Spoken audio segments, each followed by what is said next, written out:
the point. In an entire ummah of 1.5 billion people, we are the only Muslims who have the political clout to change the system legally from within. You can elect a person who wants the Sharia political engagement about the establishment of a Islamic political system entity to enact, these realities of the Sharia. We have about 225 Muslim elected officials in the country.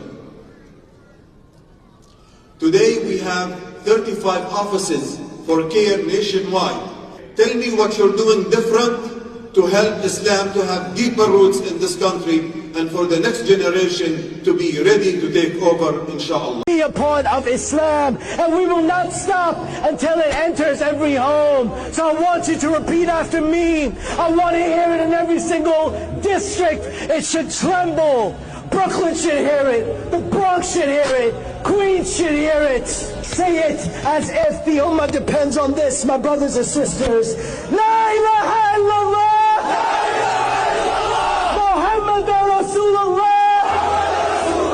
There is no God worthy of worship except Allah, the God of Jesus, the God of Moses, the God of Abraham, and the God of the last and final Prophet Muhammad sallallahu alayhi wa sallam.